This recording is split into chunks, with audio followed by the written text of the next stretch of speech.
Bien, les invito a que abramos nuestras Biblias entonces en la primera carta a los Corintios, el capítulo, el capítulo 15. Vamos a leer desde el versículo 1. Primera carta a los Corintios, del apóstol Pablo a los Corintios, capítulo 15, versículo 1. Dice así: Además os declaro, hermanos, eh, el evangelio que os he predicado, el cual también recibisteis, en el cual también perseveráis, por el cual asimismo, si retenéis la palabra que os he predicado, sois salvos; si no, creísteis en vano. Porque primeramente os he enseñado lo que asimismo recibí, que Cristo murió por nuestros pecados conforme a las Escrituras, y que fue sepultado, y que resucitó al tercer día conforme a las Escrituras, y que apareció a Cefas y después a los 12. Después apareció a más de 500 hermanos a la vez, de los cuales muchos viven aún y otros ya duermen. Después apareció a Jacobo, después a todos los apóstoles, y al último de todos, como a un abortivo, me apareció a mí. Quisiera compartir hoy día acerca del tema de este capítulo 15, que no es otro que la esperanza de la resurrección. Estamos viviendo en un tiempo mundial donde la muerte se ha hecho más próxima para tantas personas debido a la pandemia. Aquí en Chile, por ejemplo, estamos entrando a una segunda ola que parece ser peor que la primera. Otra vez estamos en muchos lugares con cuarentena total, no podemos salir de las casas, hay muchos enfermos, muchos contagios, mucha gente está muriendo. Y parece ser que esta situación se va a prolongar por un tiempo más, por lo menos, no lo sabemos hasta que las vacunas estén disponibles o estén, ya todo el mundo puede estar vacunado, un gran porcentaje. Pero por ahora la situación continúa. Y estos tiempos de pandemia de crisis, sea de salud, a veces son catástrofes naturales, a veces es la guerra, lamentablemente, hacen que la muerte y la posibilidad de la muerte, la eventualidad, se vuelva mucho más próxima en la vida de muchísimas personas. Y eso también pone al mundo y a la gente de cara frente a una cuestión que la mayoría de las personas simplemente no quiere enfrentar, que es justamente la posibilidad de la propia muerte. Personas en el mundo viven tratando de mantener lo más alejado posible el pensamiento de la muerte de sus vidas, tratando de pensar que eso no va a llegar nunca. Pero eventualmente, sea con guerra, con pandemia, con catástrofe o de modo natural, la muerte llega. Por eso dice Eclesiastés, por ejemplo, que el corazón del sabio está en la casa de la muerte, mientras que el corazón del necio en la casa del banquete. O sea, el hombre sabio es un hombre que reflexiona acerca de la muerte, porque la muerte nos lleva a pensar en el significado de la vida, nos lleva a pensar en el valor de la vida y qué hay más allá de la vida. Si la vida humana trasciende la muerte, entonces, ¿qué es lo que realmente importa? Estoy hablando en términos muy generales. Por supuesto, el Evangelio tiene una respuesta concreta, una esperanza concreta frente a la muerte. Y ese es el tema que el apóstol está tocando aquí en la primera carta a los Corintios. Entonces me gustaría, a modo de introducción para entender el contexto, Pablo está diciéndonos, para comenzar, una declaración muy enfática en el capítulo 15, versículo 1, y luego el 2, que la resurrección de entre los muertos es una parte esencial, central del anuncio del Evangelio. Que en otras palabras, sin resurrección de los muertos no hay Evangelio. ¿Por qué dice esto? Porque había personas en Corinto, si usted sigue leyendo el capítulo, ahora no vamos a entrar en el detalle para ir más rápido, pero después lo puede leer completo. Había personas en la iglesia en Corinto que decían que no había resurrección de los muertos, hablando en general. Usted sabe, la esperanza cristiana nos dice que los muertos al final de la historia resucitarán para encontrarse con el Señor. Pero había personas que decían que no había resurrección de los muertos, es decir, que los muertos no resucitan. Que una vez que una persona muere, muere para siempre físicamente y nunca más va a volver a caminar en este mundo físico material, en un cuerpo físico material. Eso no va a ocurrir. Ahora, ¿quiénes eran estas personas? ¿Qué enseñaban? ¿Qué creían específicamente? El apóstol no lo dice. Pero probablemente se trata o había alguna influencia del pensamiento de la cultura griega. Los griegos creían, por ejemplo, que una vez que las personas morían, el alma de esas personas continuaba subsistiendo en un estado sombrío, oscuro, lóbrego, tenebroso, en un lugar llamado el Hades, una existencia de sombras, donde toda la alegría y todo el placer de la vida se desvanecía para siempre. Sí, había una post-existencia después de la muerte, pero era una post-existencia sombría, una especie de sombra vaporosa que sobrevivía y que nunca más podía disfrutar de la alegría de la vida. Y no había ninguna posibilidad de volver a vivir. Ni siquiera los dioses podían revertir ese destino y podían cambiar la muerte. Así que la visión que los griegos tenían de la muerte era muy oscura. Ahora, había algunos filósofos que habían dicho que era posible que algunas personas si se esforzaban practicando una vida virtuosa o justa, podían ascender a una especie de cielo ideal de una manera también desencarnada, sin cuerpo. Las almas inmortales podrían sobrevivir a una especie de cielo ideal donde había alegría y felicidad, tal es el caso de Platón. Pero en ningún caso se creía que fuese posible, de ninguna manera, que hubiese una resurrección física, literal. Ahora, los judíos sí creían en la resurrección física de entre los muertos. Esa era parte de la esperanza central de la fe judía. Pero incluso habían algunos judíos que no creían en la resurrección, como usted lo puede ver en el libro de, por ejemplo, en los evangelios. Los saduceos se nos dice allí que negaban la resurrección de entre los muertos. ¿Recuerda usted esa famosa pregunta capciosa que una vez un saduceo trajo al Señor cuando le contó la historia de un hombre que había tenido perdón, una mujer que había tenido 7 maridos, que había muerto el primero y ella se tuvo que casar con el hermano y luego con el hermano? Bueno, eran 7 hermanos, al final murieron todos y la mujer sobrevivió. Entonces, la pregunta con la cual quisieron atrapar al Señor fue, bueno, ¿de quién de todos será mujer cuando resuciten? Porque se había casado con los 7 en esta vida. Como que eso era un argumento para que desafiaba la creencia en la resurrección o la posibilidad de la resurrección. Y el Señor les dice algo que de alguna manera está implícito también en toda la respuesta paulina del capítulo 15, a aquellos que niegan la resurrección de entre los muertos. Les dice, erráis, vosotros erráis, ignorando las escrituras y el poder de Dios. El error de ustedes al negar la resurrección de los muertos, dice el Señor, es que ustedes niegan dos cosas, ignoran dos cosas o pasan por alto dos cosas. La escritura, es decir, la enseñanza clara, distinta, categórica de la escritura respecto a la resurrección, y eso todavía en el tiempo del Antiguo Testamento, porque cuando el Señor Jesús habla de la escritura, se refiere al Antiguo Testamento. Bueno, ya en el Antiguo Testamento hay evidencias sólidas, dice el Señor, de la resurrección de los muertos, quiero decir.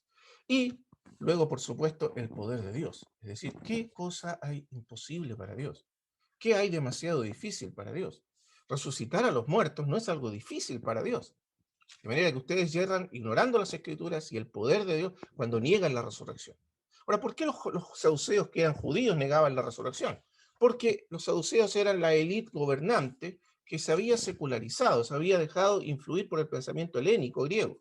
Y como los griegos negaban la resurrección, entonces los saduceos, influidos por el pensamiento griego, también acabaron negando la posibilidad de la resurrección. Así que esta cuestión cultural de los griegos, esta idea griega, era muy potente, y sobre todo en una iglesia de matriz griega, de origen griego, como los Corintios, la iglesia de los Corintios. Entonces, aquí tenemos un problema serio.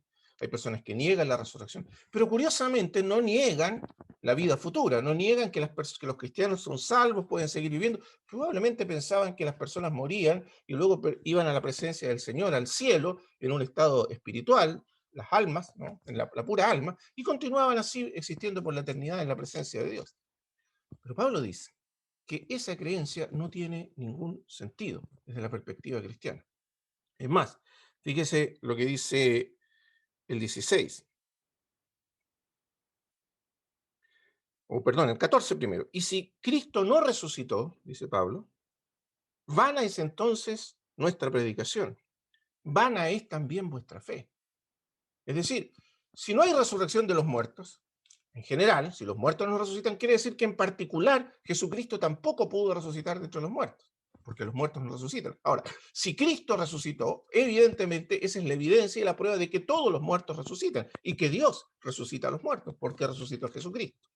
Pero si Él no resucitó, si los muertos no resucitan, Cristo no resucitó. Y si Cristo no resucitó, entonces la fe, dice él, es vana. Nuestra fe es vana. Nuestra fe carece de sentido, nuestra fe es inútil. Y más aún, el 17 explica, y si Cristo no resucitó, vuestra fe es vana, aún estáis en vuestros pecados. no hay perdón de pecados, no hay redención, no hay salvación si no hay resurrección de entre los muertos, y Cristo no resucitó. De manera que la muerte de Cristo se vuelve una muerte inútil y sin sentido sin la resurrección entre los muertos. ¿Por qué?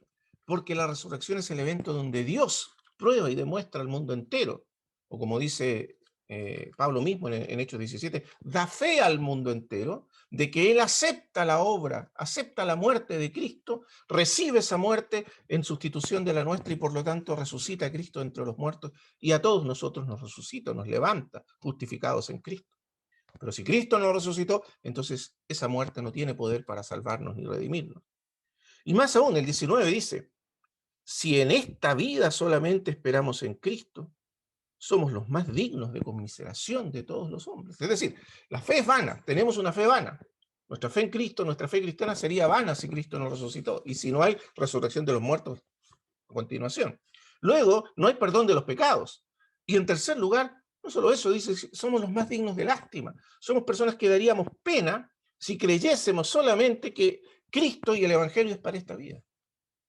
Ahora, aquí nos acercamos a un punto importante. Vivimos en una edad secular, como muchos pensadores han propuesto y han dicho y han mostrado. ¿Qué es una edad secular? Una edad donde todos los horizontes de la vida humana se eclipsan, los horizontes de trascendencia se eclipsan y las personas viven encerradas en el aquí y en el ahora, en las paredes de este mundo físico material, buscando su bienestar, su felicidad, su realización en este mundo físico material, como si nada más existiera. Esa es una edad secular. Las personas están atrapadas en el mundo físico material y nada más existe y todo termina con la muerte. Esta manera de pensar era común en los paganos de la antigüedad también, en los griegos. Es decir, todo lo que hay es esta vida. De hecho, hay una cita más adelante donde Pablo cita a uno de esos poetas paganos, el versículo 32 dice, si como hombre batallé en Éfeso contra fieras, ¿qué me aprovecha?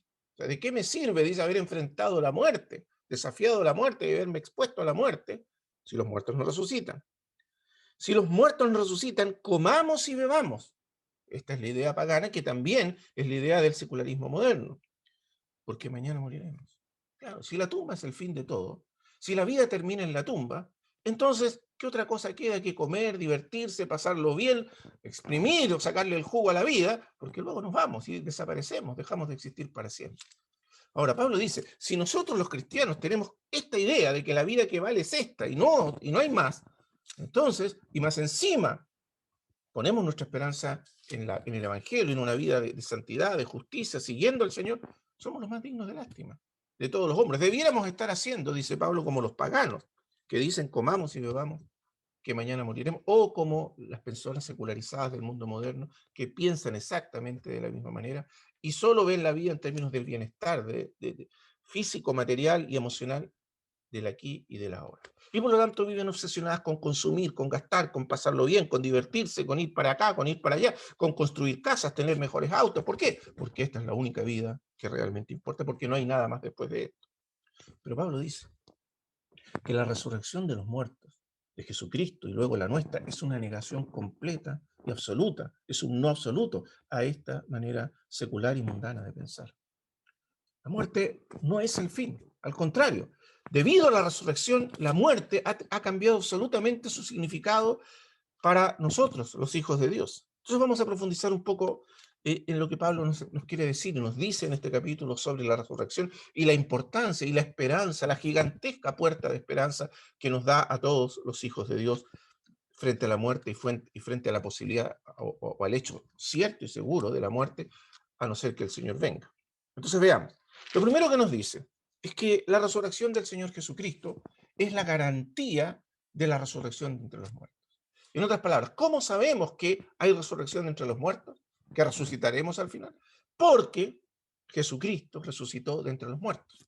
Y la resurrección de Cristo, nos dice en primer lugar Pablo, es un evento histórico, es un hecho histórico, es un hecho probado con evidencias históricas y que está fundado en evidencias de carácter sólido, contundente en la historia del mundo. Vamos a ver, primero, él nos dice que vamos a leer desde el versículo 3, porque primeramente os he enseñado lo que asimismo recibí, que Cristo murió por nuestros pecados conforme a las Escrituras, y que fue sepultado, y que resucitó al tercer día conforme a las Escrituras. Esto es básicamente el evangelio que yo les he predicado, dice Pablo. Son todos hechos históricos, testificados, testificados, o de los cuales fueron testigos muchas personas. Hay testigos oculares de estos hechos. Está basado en evidencias históricas. No es simplemente especulación o imaginación, son evidencias, son hechos que han sido comprobados históricamente por muchos testigos. Y a continuación nos da una lista de algunos de esos testigos que apoyan estos hechos. Pero lo importante es, lo primero es esto: Cristo murió por nuestros pecados. Esto es el Evangelio, conforme a las Escrituras. Luego, segundo lugar, fue sepultado. Hay una tumba. Hay una tumba geográficamente localizada, hay una tumba espacialmente localizada donde él fue sepultado y que ahora está vacía. Cualquiera puede ir, estamos hablando de personas contemporáneas a los eventos que se retratan. Estamos hablando de 30, 20 o 30 años después de los eventos. Cualquiera puede ir y comprobar que esa tumba sigue allí vacía y que el cuerpo de Jesús ya no está allí. De eso está hablando Pablo. Y que resucitó al tercer día, conforme a las Escrituras. Que todo esto además ocurrió en cumplimiento de la profecía del Antiguo Testamento. Y luego nos da una lista de testigos. Estos testigos son muy importantes, porque a esta lista paulina además hay que agregar la lista de otras personas de testigos que aparecen en los evangelios. Pero ¿cuál es la idea central de estos testigos que aparecen aquí y mencionados tantas veces en los evangelios? ¿Por qué se mencionan? Veo lo que dice Lucas mismo en Hechos de los Apóstoles, en el capítulo 1, versículo 3. Hechos 1:3. Hablando de los apóstoles, dice: a quienes, a los apóstoles, también, después de haber padecido, se presentó vivo, apareció vivo, se presentó vivo, con muchas pruebas indubitables. Es decir, la fe en la resurrección está basada en las mismas pruebas y evidencias indubitables que Jesús dio de haber resucitado a los apóstoles y a muchos otros testigos, apareciéndoseles durante 40 días. Es decir, durante 40 días después de la resurrección, Jesús apareció a muchos testigos, con evidencias indubitables, dice Lucas, es decir, pruebas y evidencias incontestables. Uno puede leer, por ejemplo, en los evangelios, cómo el Señor apareció a los 12, cómo Tomás, que era incrédulo, no creyó, dijo: yo no puedo creer que esto haya ocurrido, es imposible que Jesús haya resucitado, si no meto mis manos y meto en su costado, en sus heridas, en las manos, no voy a creer. Y Jesús apareció y Tomás comprobó por sí mismo que no era un fantasma, no era una alucinación, sino que era efectivamente Jesús resucitado en carne y hueso físicamente.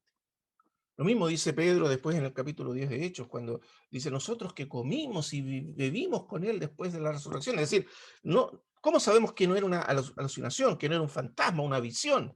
Porque comimos con él, porque bebimos. Y obviamente los fantasmas y las alucinaciones no comen. Entonces, las pruebas son contundentes y ahí están los testigos. Y Pablo está citando esa lista. Vamos a ver la lista, observe. Primero apareció Cefas o Pedro. Eso también aparece en los evangelios. Los evangelios corroboran esta historia de que también apareció Cefas. Apareció Cefas, en primer lugar. Después a los 12, esas historias también están en los evangelios. Después a más de 500 hermanos. Observe, Pablo está diciendo: no solo los apóstoles, no solo Cefas, sino más de 500 personas lo vieron resucitado, a la vez, de los cuales muchos viven aún y otros ya duermen. En otras palabras, todavía esas personas están vivas. Ustedes, dice Pablo, pueden ir y conversar con ellas y ellos les van a decir, les van a contar. Es decir, nuestra fe en la resurrección de Jesús no es una historia que oímos por allí, que nos contaron, o la imaginación de alguien, un mito, una leyenda. No, son hechos históricos, hay testigos oculares que incluso, hermanos amados, dieron su vida para defender este testimonio de Jesús resucitado. Imagínense cuán convencidos y seguros estaban de lo que habían visto. Y luego dice: apareció a Jacobo. Esta es una gran historia, porque Jacobo, si usted lee con cuidado el Nuevo Testamento, Jacobo era el hermano del Señor. Y Jacobo no creía en Jesús, no creía que él era el Mesías. Usted puede ver eso en el Evangelio de Juan. Los hermanos de Jesús no creían en él. Y Jacobo era uno de los que no creía en él. Claro, había crecido con Jesús, lo había visto, había jugado con él desde niño, Después lo había visto trabajar en el taller como carpintero, y de pronto su hermano mayor aparece diciendo que es el Mesías. Y Jacobo y sus hermanos no le creyeron, y no creían en él. Pero después que Jesús murió y resucitó, apareció a Jacobo. Y Jacobo se convirtió en uno de los más ardientes seguidores de Jesucristo. Aparece como uno de los líderes principales de la iglesia en Jerusalén. Y la historia nos dice, Flavio José fue el historiador judío, nos dice que Jacobo luego fue muerto por los judíos, fue apedreado por su fe en Jesucristo. Así que aquí tenemos otro testigo que fue cambiado radicalmente por la visión de Jesucristo, su hermano, resucitado y se convirtió en un creyente. Y finalmente Pablo dice el 8, y al último de todos, como a un abortivo me apareció a mí. Pablo mismo dice, yo también soy testigo de Jesucristo resucitado.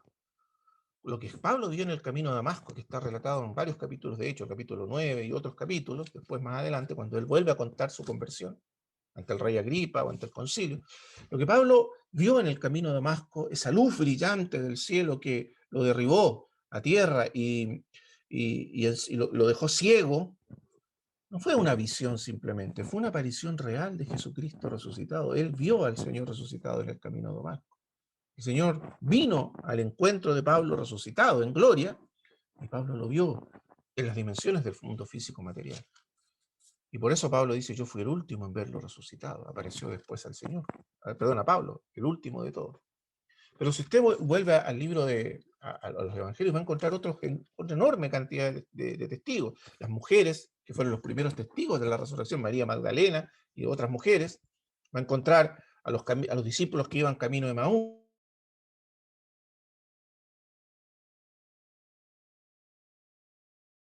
autenticada, probada por muchos testigos que lo habían visto resucitado de entre los muertos. Pablo está enfatizando este punto. ¿Por qué?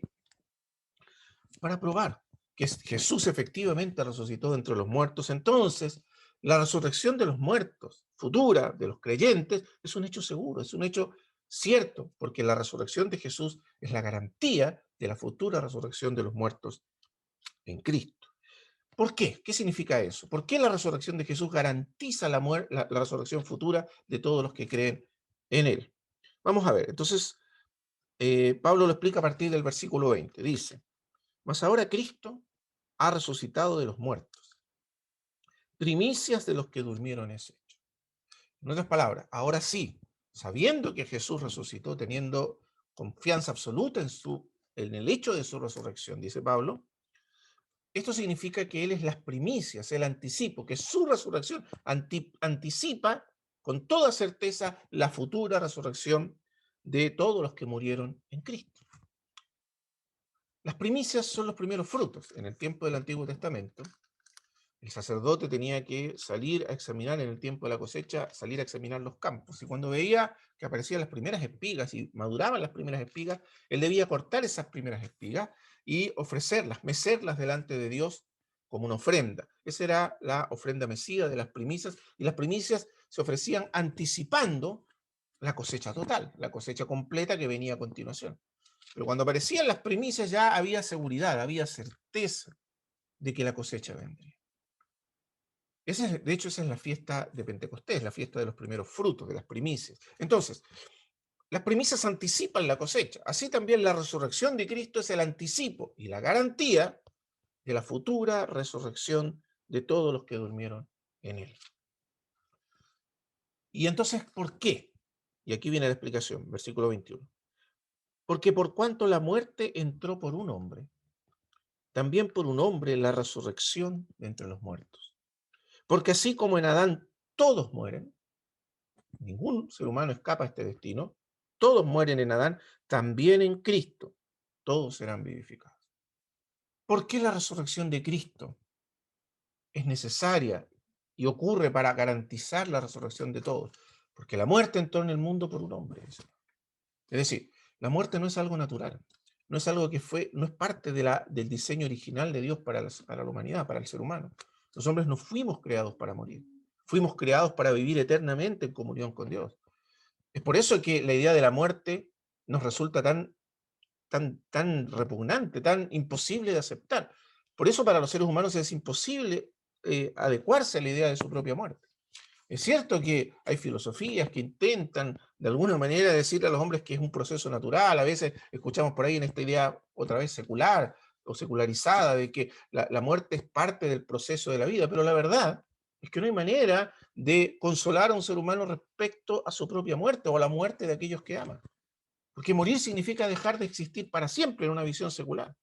Por lo tanto, no, la muerte nos resulta imposible de digerir, de aceptar, porque no fuimos creados. Esa es la explicación de la Biblia.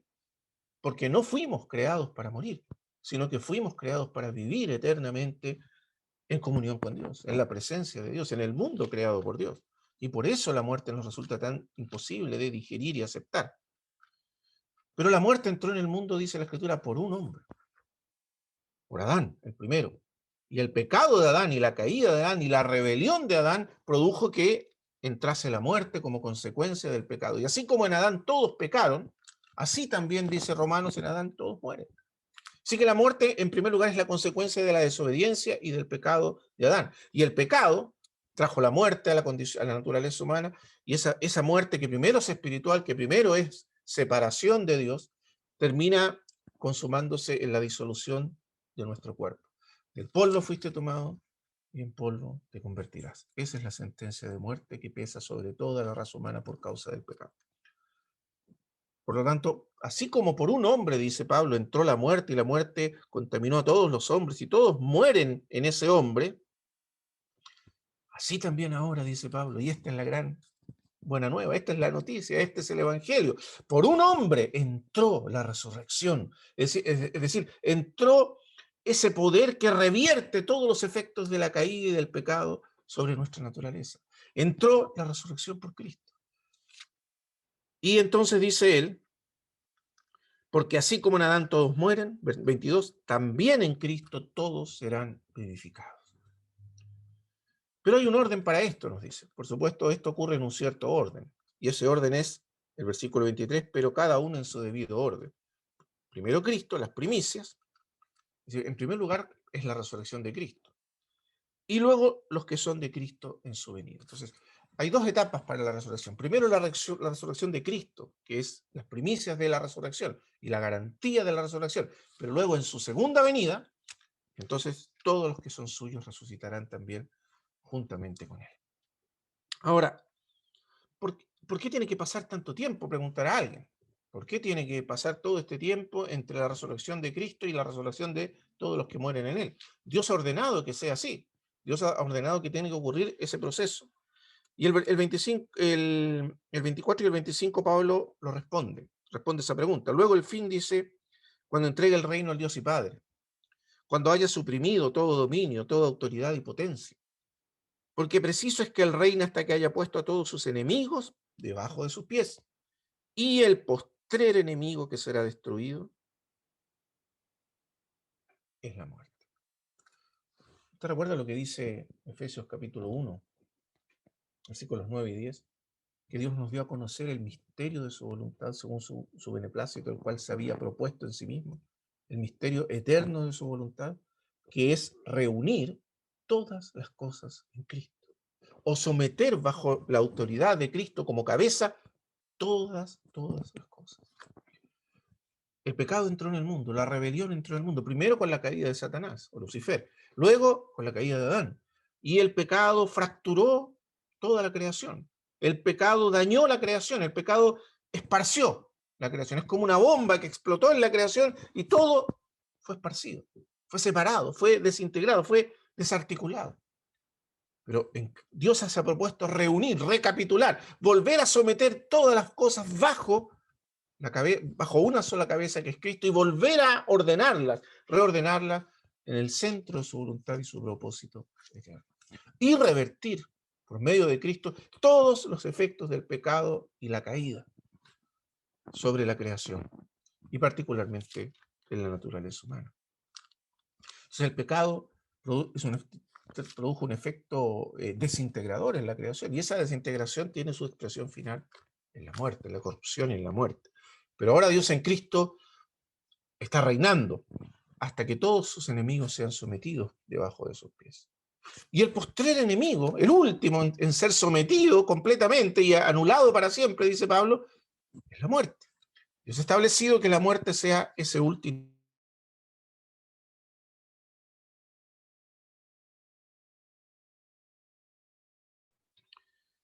Y entonces, Pablo explica ahora de manera más específica el por qué este proceso y por qué tiene que ser así y por qué la muerte es el último, enemigo que será derrotado y expulsado de la creación una vez renovada y una vez restaurada y redimida por Cristo y en Cristo. Entonces, la respuesta a esa pregunta comienza en el versículo 35. Y aquí Pablo está, por supuesto, dialogando con un interlocutor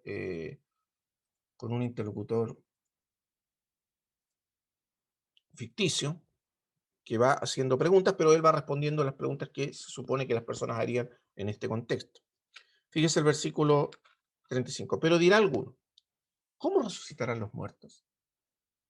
¿Con qué cuerpo vendrán?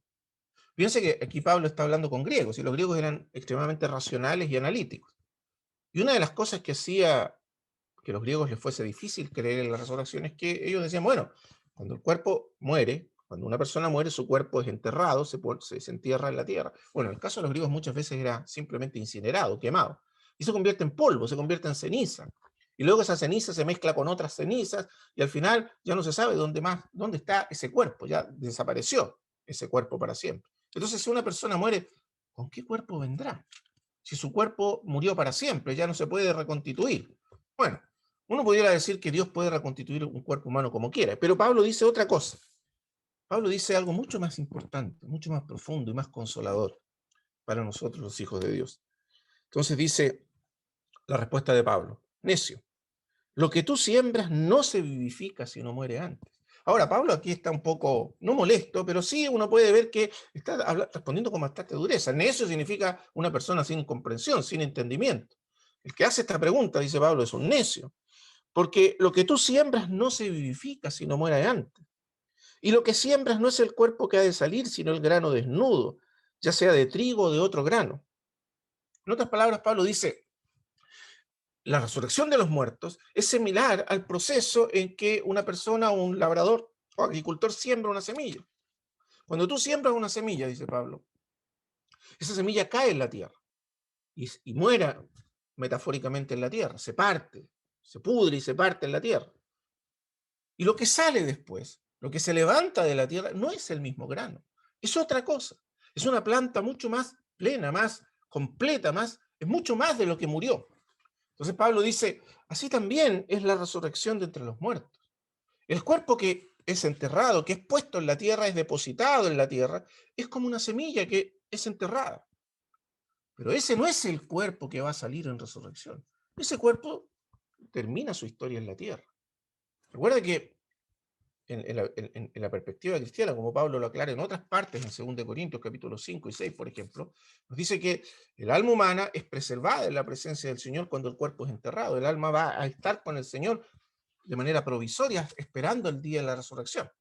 Entonces el Señor, ese cuerpo que muere, dice Pablo, cae en la tierra como una semilla y allí queda y se disuelve.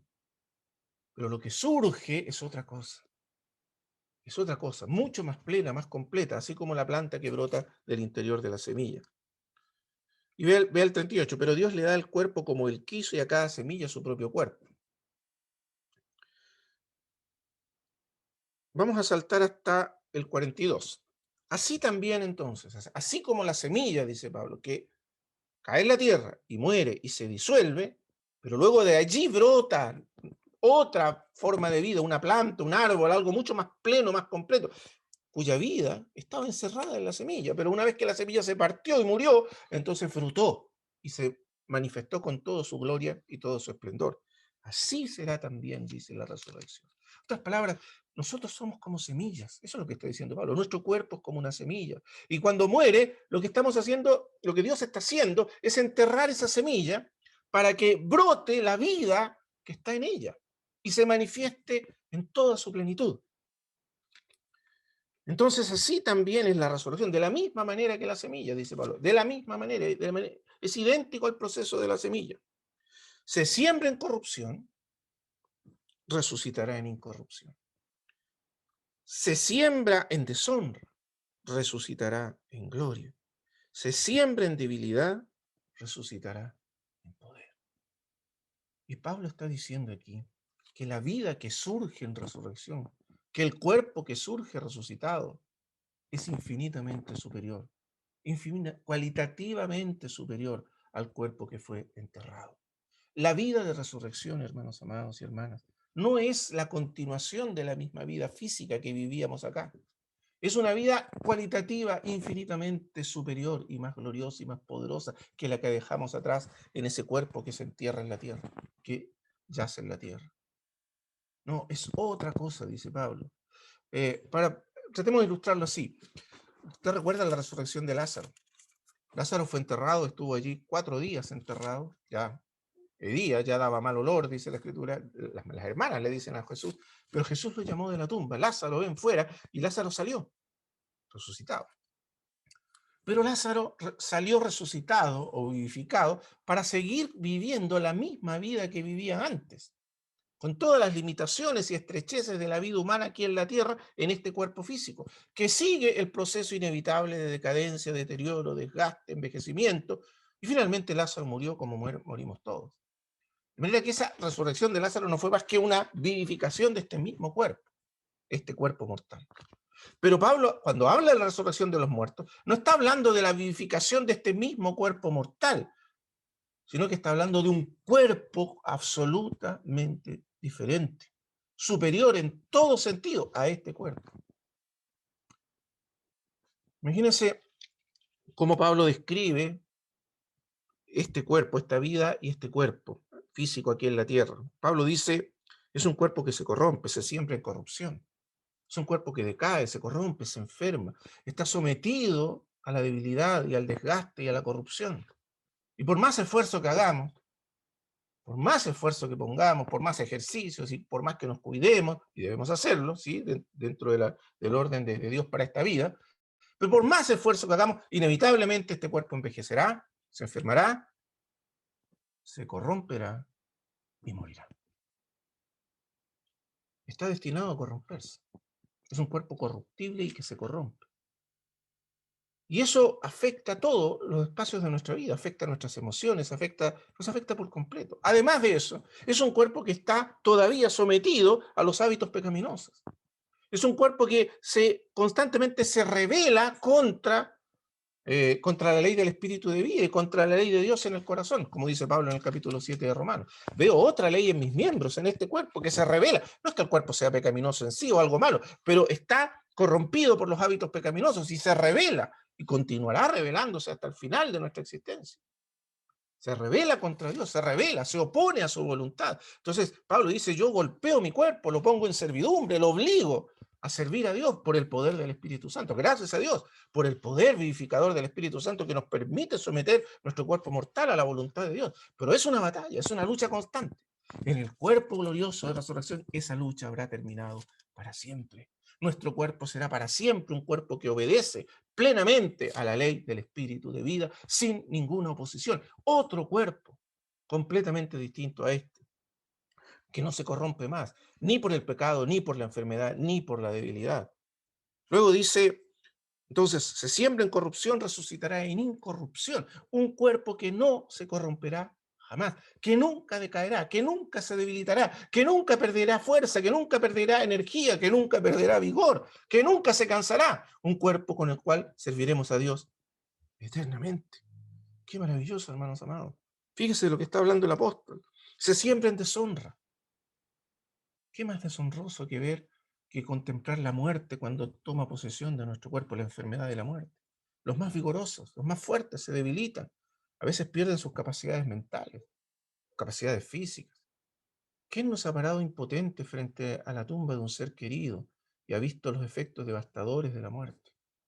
Hasta los más poderosos sucumben a ella y descienden en deshonra a la tumba.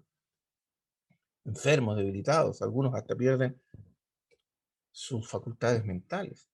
Eso es la muerte. Se siembra en deshonra. Es cierto, Pablo dice, ese trago parece amargo.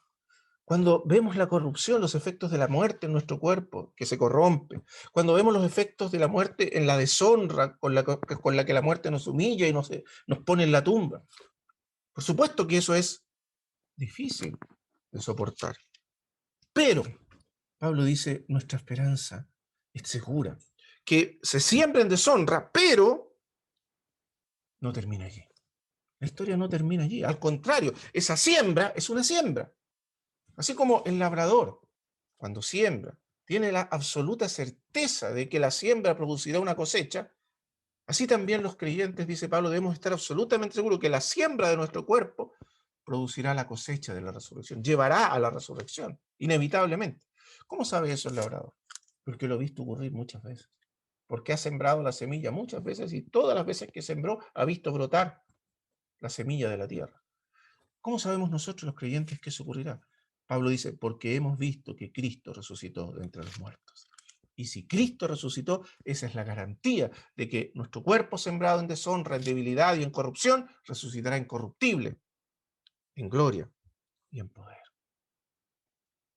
Una vida gloriosa, un cuerpo de gloria, un cuerpo totalmente habitado, permeado, traspasado por la gloria de Dios, un cuerpo pleno de gloria, para vivir para siempre en comunión con Dios y en la presencia de Dios. Nunca más será deshonrado ese cuerpo. Y un cuerpo de poder, no más de debilidad, que no se enferma más, que no se debilita, que no se cansa más. Un cuerpo de poder. Sé que para algunas personas, para muchos de nosotros que estamos tan permeados por esta cultura secular, la cultura secular de este mundo, resulta a veces difícil imaginar lo que estamos hablando, porque pensamos esto parece demasiado bueno para ser cierto. Demasiado maravilloso para ser cierto.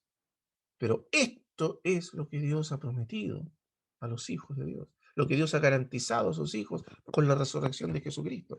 Esto es lo que Pablo quiere que creamos, esto es lo que nuestro Dios quiere que creamos, esto es lo que el Señor quiere que creamos y apropiemos y nos apropiemos en el corazón, porque es la verdad. Esta es la vida que Él preparó para nosotros. Esta es la vida de gloria que Él preparó y que nos espera, dice Pablo, más allá de la tumba.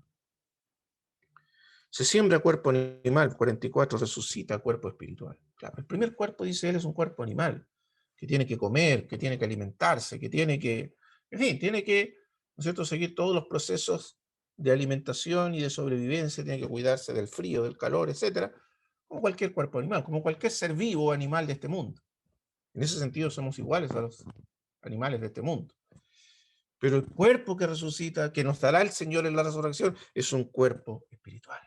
Es un cuerpo que ya no tiene necesidad de alimentarse, de comer, de trabajar para vestirse, para comer y para subsistir.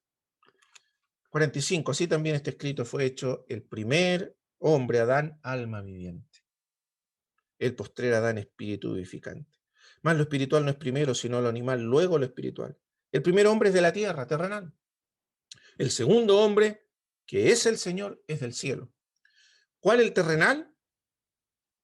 Tales también los terrenales. ¿Y cuál el celestial? Tales también los celestiales. Es decir, así como nosotros, dice, en resumen, 49, hemos traído la imagen del terrenal. Es decir, ¿cuál es la imagen del terrenal? El cuerpo corruptible, el cuerpo que decae, el cuerpo que muere, el cuerpo que se debilita en deshonra, en corrupción, en debilidad. Esa es la imagen del terrenal. Eso es lo que hemos traído de Adán, el primer hombre, ese cuerpo mortal. Pero en Cristo nosotros heredamos ahora un cuerpo de gloria, un cuerpo celestial. Y así como trajimos esa imagen, un día también, el día de la resurrección, seremos revestidos de la misma gloria del celestial, del hombre celestial que es Cristo. Y se nos dará un cuerpo, eso lo dice también en Filipenses capítulo 3, se nos da un cuerpo que será semejante al suyo, al cuerpo glorioso del Señor resucitado. Tendremos un cuerpo de gloria como el suyo. Así como en Adán recibimos este cuerpo que se corrompe y muere, en Cristo recibimos ese cuerpo glorioso de resurrección que será nuestro para siempre en unión con el Señor. Esa es la esperanza gloriosa de los hijos de Dios. Y entonces nos dice el 50. Pero esto digo, hermanos, ¿por qué es necesario entonces pasar por la muerte? Esto digo, hermanos, dice, que la carne y la sangre no pueden heredar el reino de Dios, ni la corrupción hereda la incorrupción. Este cuerpo corruptible, este cuerpo debilitado, este cuerpo manchado por el pecado, dañado por el pecado, dice Pablo, nunca será capaz recibir y heredar en plenitud el reino de Dios. Si este cuerpo no muere y se nos da ese otro cuerpo de gloria, nunca podremos entrar en posesión plena del reino de Dios, del propósito eterno de Dios y de la gloria que Dios preparó para nosotros.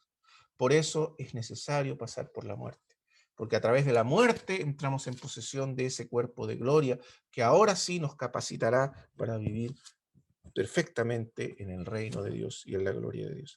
Este cuerpo corruptible no puede heredar la incorrupción. Por eso el paso de la muerte, dice Pablo, para ser revestidos, para que se nos dé ese cuerpo de gloria. Entonces el 51 dice, he aquí os digo un misterio, no todos dormiremos. No todos tenemos que pasar por la muerte, dice Pablo. Este es un misterio. Es decir, es algo que Dios ha revelado a sus hijos, a la iglesia, algo que estaba escondido en el corazón de Dios, en el propósito de Dios, pero que ahora Dios ha revelado a sus santos. Eso es un misterio. ¿Y cuál es el misterio que Dios nos ha revelado? Que no todos pasarán por la muerte. Habrá una generación que no será alcanzada por la muerte física, que no tendrá que pasar por ese proceso de siembra y de resurrección. Esa generación última será directamente e inmediatamente transformada y se le dará inmediatamente un cuerpo de gloria. Veamos lo que dice Pablo, versículo 15, 51. No todos dormiremos, pero todos seremos transformados.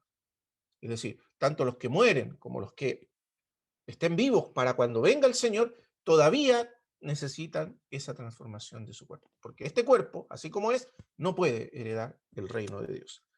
Porque es necesario que esto corruptible se vista de incorrupción y esto mortal se vista de inmortalidad. Es decir, de alguna manera, todos nosotros pasaremos por ese proceso de transformación en que este cuerpo se deshará, se disolverá y se nos dará un nuevo cuerpo de gloria. Solo que en el día del Señor, ese proceso será, por decir así, instantáneo. En un abrir y cerrar de ojos, este cuerpo mortal será disuelto, será transformado en un cuerpo de gloria. Y los que estén muertos, los que duerman en el Señor, serán levantados en un cuerpo de gloria incorruptible. Y cuando esto corruptible, perdón, 53, ¿por qué es necesario que esto corruptible se vista de incorrupción? Es necesario ese paso. Y esto mortal se vista de inmortalidad, es necesario ese paso. Y cuando esto corruptible se haya vestido de incorrupción y esto mortal se haya vestido de inmortalidad, entonces se cumplirá la palabra que está escrita, sorbida es la muerte en victoria. Entonces se cumplirá esta palabra, que la muerte será absolutamente vencida, derrotada por la victoria de Cristo. ¿Dónde está, oh muerte, tu aguijón? ¿Dónde, oh sepulcro, tu victoria? No está, no existe. Cristo derrotó a la muerte y derrotó al sepulcro para siempre. Esa es la esperanza gloriosa de todos nosotros, los hijos de Dios. Si en esta vida solamente esperamos en Cristo, si todo lo que esperamos del Señor son bendiciones, prosperidad, bienestar para esta vida, Pablo dice, somos simplemente los más dignos de conmiseración de todos los hombres. Somos dignos de lástima. Hay una teología, la teología de la prosperidad, que enfatiza que todas las bendiciones de Dios tienen que ser obtenidas en esta vida, pero eso es falso. Porque esta vida es una vida que inevitablemente se corromperá, decaerá y finalmente terminará en la tumba. Pero Dios nos ha dado una vida de resurrección que ya está en nosotros. Así como la semilla lleva una vida indestructible, que solo se revela y se manifiesta cuando muere la semilla, así esa vida de gloria de Cristo en nosotros, el poder de Cristo y de su resurrección que ya está en nosotros, ya está por el espíritu de resurrección. Tenemos las arras de esa herencia eterna en nosotros, por el espíritu de Cristo, que el espíritu que es el espíritu de la resurrección, que vivifica nuestro cuerpo mortal. Cuando nuestro cuerpo muera y sea enterrado, se preparará para resucitar. Seremos preparados para ser resucitados por esa misma vida que nos sostiene en un cuerpo de gloria. Y la muerte nunca podrá tocarnos de verdad y alcanzarnos de verdad. Entonces Pablo dice en el 58, así que hermanos míos, amados, estad firmes y constantes. Entonces la conclusión práctica de esta verdad gloriosa, de esta esperanza gloriosa, creciendo en la obra del Señor siempre, sabiendo que vuestro trabajo en el Señor no es en vano. ¿Qué quiere decir Pablo? Cuando observamos esta vida, debido a los efectos devastadores del pecado y la muerte en la experiencia humana, Uno muchas veces no ve el fruto de su obra, de su servicio, de su labor. Uno ve que las cosas decaen, se echan a perder, no siempre avanzan como uno esperaría. Pablo mismo al final de sus vidas vio como gran parte de su esfuerzo parecía desvanecerse. Muchas iglesias se apartaban de la visión, de la enseñanza, de las instrucciones del apóstol. En fin, todo parecía que no terminaba tan bien. Pero Pablo dice, pero eso no importa, porque el final no es ese. El final no es cuando vamos a la tumba y allí parece que se acabara nuestra carrera. No, nuestro trabajo, nuestra obra en el Señor no es en vano. ¿Por qué? Porque nos levantaremos en una gloriosa resurrección y todo lo que hemos sembrado en esta vida tendrá su recompensa en esa vida de gloria y resurrección. Y nada, nada habrá sido en vano. Ni aún, dijo el Señor una vez, ni aún uno de los el más pequeño de los cabellos de su cabeza cae a tierra sin que vuestro Padre lo tome en cuenta.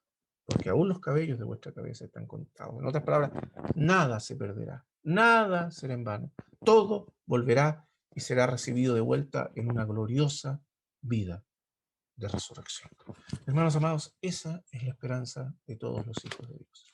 Esa es la esperanza con la que el Señor nos ha investido. Una esperanza indestructible, que está fundamentada no en la filosofía de los hombres, no en las ideas humanas, no en las razones de los hombres, ni en la imaginación de los hombres, sino en la resurrección gloriosa y bendita de nuestro Señor Jesucristo. Allí está nuestra esperanza. Jesucristo ha resucitado de entre los muertos. Y si Cristo resucitó de entre los muertos, nuestra esperanza es firme y segura para siempre. Ni siquiera la muerte debe asustar ni amedrentar a los hijos de Dios. Oremos al Señor, dando gracias por su palabra. Bendito Padre Celestial, te damos gracias por tu palabra.